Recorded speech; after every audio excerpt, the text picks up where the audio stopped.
Hey guys, welcome back to the channel. Today I'm going to be talking about Tenet, which was a release that I bought recently on 4K, but I'm going to be strictly talking about just the movie in general and finally getting around to see it.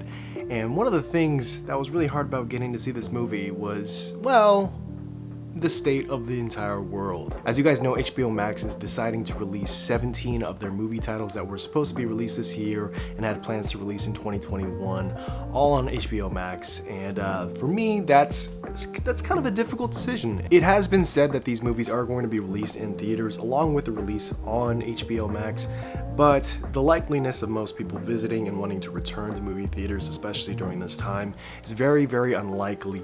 So the likeliness of people watching it on HBO Max is going to go up, but also the likeliness of people wanting to watch these movies is probably going to go down. I know that there's an effort to bring movies back to the theaters, but you know, it's just not the right time, and I completely understand the efforts that are being put behind getting these theaters funded again, and I know that AMC is struggling, so getting movies like Tenet in theaters and getting people to see them, it's harder. But if you were lucky enough to go to a theater and watch them and you were safe enough and you felt that the experience wasn't lost, then well, good for you. But I was not one of those people that was ready and willing to put myself inside a theater seat and feel comfortable during the entire duration of the movie. And since Tenet is a 2.5-hour movie, I wasn't willing to be both confused and anxious at the same time. For those of you that were lucky enough to see Tenet and have the movie theater experience, I believe that that is the way that it was intended to be watched. And for myself, I feel that I was missing that experience. And I guess this is me leading into the review for this movie. And this movie's been out for a while, and a lot of people have already seen it. It's already been on VOD, and it's already been released on 4K and even on Blu-ray.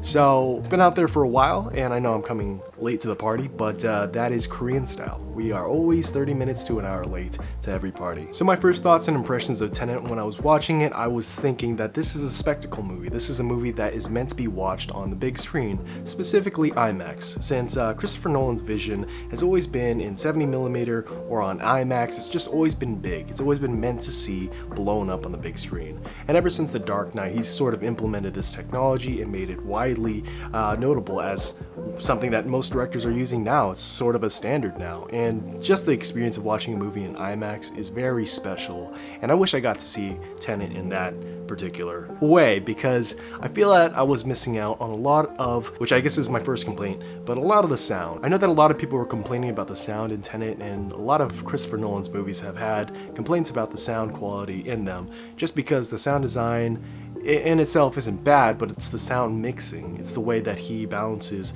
the speaking and the dialogue with the music. And one thing that I love about Nolan's films are the scores, but I feel that they often overpower the dialogue, and it's really hard to distinguish what the characters are saying. And that happens a lot in this movie. While the score is very, very unique because it does play with time and it does sound like a song that's being played backwards, but with the intention of sounding like a song moving forwards, if you get what I mean, there's a lot of artistry behind that, but it does get lost amidst that dialogue because it feels like they're competing for who gets to be put forward.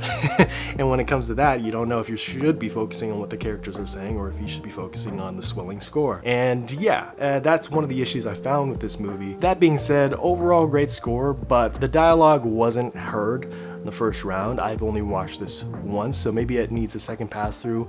I know that there are subtitles, and I will be able to watch that with subtitles, but I wanted to see at first how bad the sound actually was. It's not the Dark Knight Rises level bad where it's kind of like Bane's voice sounds like he was recording in a sound studio and he had it pre-recorded. It's not that kind of off-putting, but it does often confuse the viewer and does kind of confuse the ear a lot of the times, just because you want to hear what the characters are saying, and there is, and I guess this is my next point for the movie, there is a lot of exposition. There is a lot of important dialogue that if you're a viewer and your ears are not keyed in on what the characters are saying, you're gonna lose track of the story. You're gonna lose track of what the motivation is. You're gonna lose track of what the expository dialogue is telling you. And trust me, you definitely need it for a movie like this. And it's weird that I kind of just went into the negatives, but these are the standout things that happen within the first 30 minutes of the movie for myself. The thing about Nolan's movies is typically they grab you within the first 30 minutes. There's something there. There's a hook. There's a mystery that you want to solve. There's a natural way that Nolan captures the energy of dialogue between characters. Yes, some sometimes the characters can be a little bit flat, and yes, there's not a lot to them, but it's the way that the expository dialogue is being exchanged that can be interesting. At least it kind of seems like you're leading up to this heist.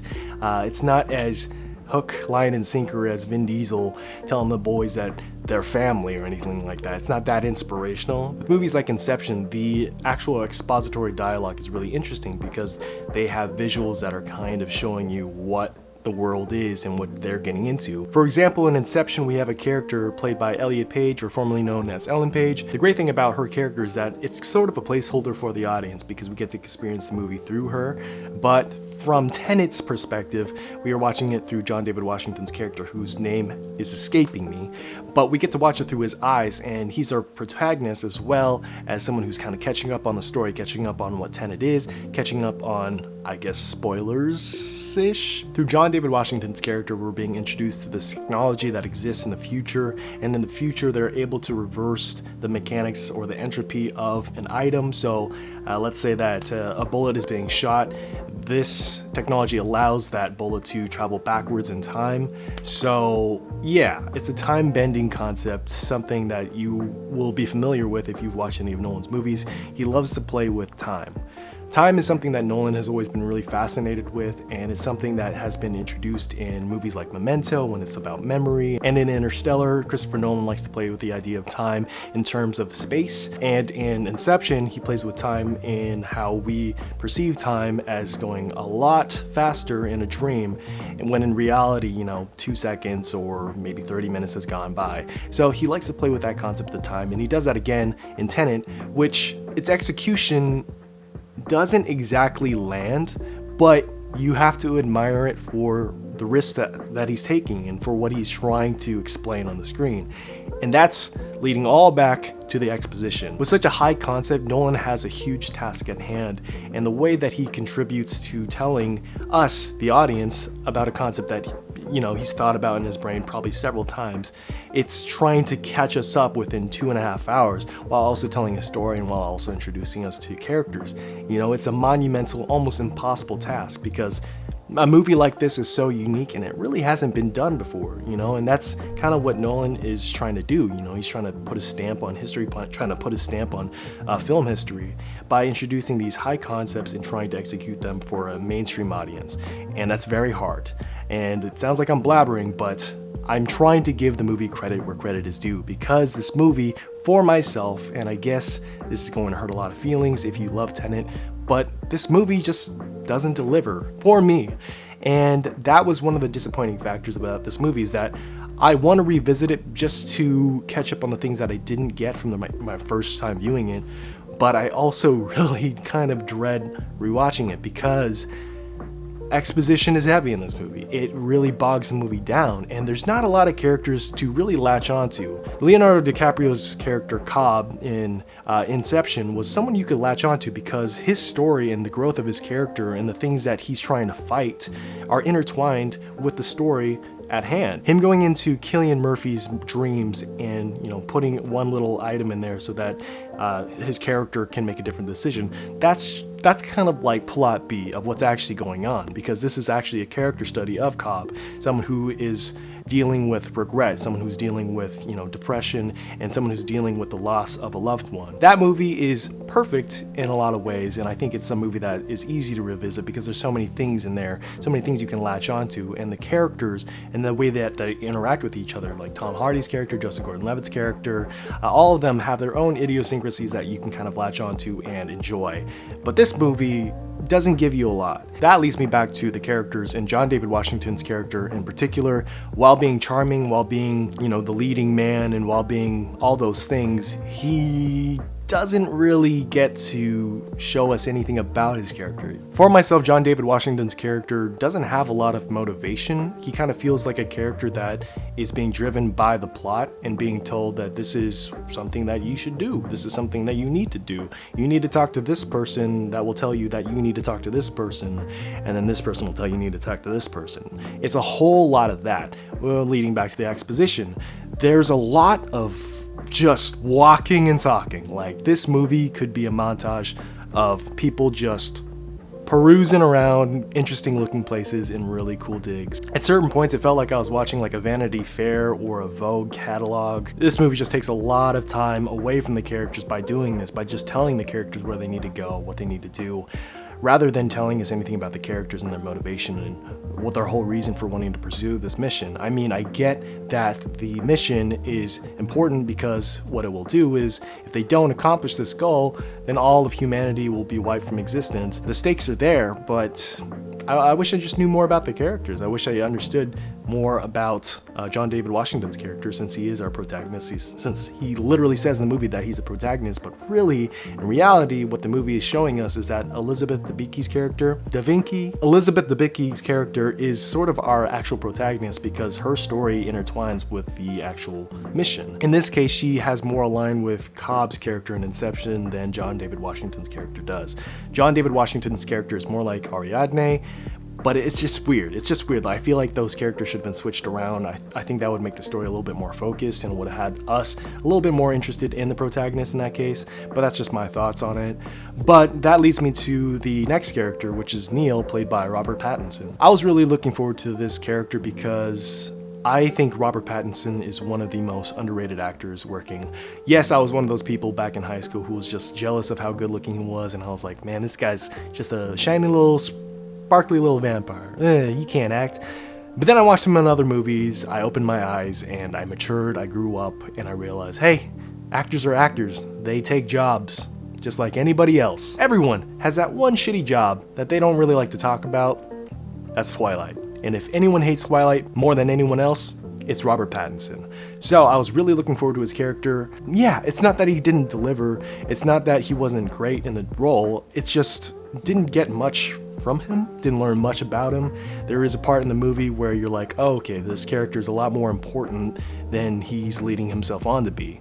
But you do find out a little bit too late in the movie, and by then it's just kind of vanishes, and it's kind of leading up to this whole little twist at the end of the movie. I guess it's a twist, but the clues are kind of there, so you don't really feel surprised by the end of it all. But maybe that's just because, I don't know, I was kind of 2 inches away from the computer monitor when I was watching it, so I was laser focused. But yeah, it's kind of a twist that you see a mile away, and it's not really a twist because it's not really important to the overall story. It's just a neat little, oh wow, I didn't think of that. Like many other characters in the movie, he's sort of an exposition machine, and he's kind of there to serve John David Washington's character and show him the ropes or whatever. Yeah, I wish we got more of him because he is charming in the role. He is funny at times. He kind of reminds me of Tom Hardy's character in Inception. So of course, a lot of people were saying that that character is sort of a stand-in for Christopher Nolan because Christopher Nolan likes to inject himself into a lot of the characters in his films. And yeah, I can totally see that. He definitely looks like he's playing Nolan in a biopic or something throughout this movie. But yeah, overall, a little bit disappointed by the characters in this, a little bit flat in the character development. All that being said, there was a lot to love about this movie. For example, there is one character in particular that I didn't even know Aaron Taylor Johnson was in this movie, but he comes in and then he comes in with this kind of gung-ho, brash kind of attitude, and I was like, this guy, I wish he came into the movie a lot earlier, because I already latched onto him immediately. And that's another actor I think is really underrated. So yeah, weird recommendation, but if you guys haven't seen the movie Nocturnal Animals, he is fantastic in it, but I'm sure many of you have. But if you haven't watched Nocturnal Animals, Aaron Taylor Johnson, mwah, beautiful. But in this movie, he comes out of nowhere. I'm like, this character's awesome. I wish he was interacting with Robert Pattinson and playing off of John David Washington and Elizabeth Debicki. Why is that name so hard? But yeah, I wish he came in earlier, but yeah, that was just one thing, and I was like, that's cool. Another thing I liked about this movie was the inverted time sequences. Those were just incredible to watch. The fact that Christopher Nolan had this idea, had this vision, and he was able to execute it in a way that was accessible to a mainstream audience or to an average audience like me is incredible. I mean, I only understood probably 75% of what was going on, but I think that's really all you need to kind of understand what you're seeing. And I really love the fact that they used red as forward and blue as backward, and it was kind of like you're watching something in 3D, but it helped you, the audience, kind of understand when things were happening. So it was kind of like spelling it out, holding your hand a little bit, but I think it was necessary, and I really liked that detail. So yeah, there's a lot of craft in this movie that can't go underlooked. It has to be appreciated for what it is. It's incredible that Christopher Nolan is still making movies like this, and that WB is giving him the money to make these movies based on just these crazy concepts, these crazy ideas. We don't get a lot of directors pushing those boundaries these days. We get it a lot of is these kind of cookie cutter formulaic movies, and Nolan is sort of refreshing that way. You know, it's going to be hit or miss, but at least he does something that's different. Also, I really liked how the movie, just like the name, is a palindrome. The things that happen in the beginning happen towards the end, and they kind of all meet in the middle. I really appreciated that detail because I kind of checked the time coding on it, and I was like, yeah, right in the middle of the movie, that's kind of when things start to reverse. I just love that consistency, and I think that was a really awesome detail about the movie. Sure, it's a little bit obvious, but also if it didn't have it, then I feel like people would be disappointed. They would think it's a wasted opportunity. So yeah, he did the obvious thing with a movie like this, but that's kind of what you need to do. So overall, I would give Tenet a 7 out of 10 if I had to give it a rating, but I would just give it a very strong recommendation because I think this movie and all of Nolan's movies are movies that you should see for the craft alone, for the concepts that he has, for the ideas that he has. There's not a lot of directors out there that have these crazy ideas, so go watch movies like this if you can. Obviously, this year there was a lot of reasons why you couldn't go watch them, and now that it's available to you at home, you can watch it on VOD, or you can go to your local video store and go pick one up. I guess not a video store, but your local Best Buy or something, or Walmart. You can go pick a copy up and maybe get it as a gift or a present to someone you love or someone you hate, you know, if you want to confuse the shit out of them. But yeah, it's just a movie that you should definitely watch, and you don't necessarily need to love, but it's something you should see because it's really, really cool. And that is all I will say. So anyways, guys, what did you guys think about Tenet? Did you enjoy it? Did you hate it? Let me know in the comments down below. And also, if you're not yet subscribed to this channel, please hit subscribe. If you like videos like this, or if you like any of my other videos, then subscribe. It doesn't hurt, and it makes me feel good. But if you don't, that's fine. That's fine too. You do you. It's just my feelings, you know? Also, remember to like this video. If you did like it, it really does help the algorithm or whatever YouTube does to get these videos seen. So yes, it does help, so I would appreciate it if you did. Also, hit dislike, that might help the algorithm. I have no idea how the algorithm works. I just like saying algorithm because it makes me feel smart. Enough of that. Overall, thank you for watching, and as always, I will see you later.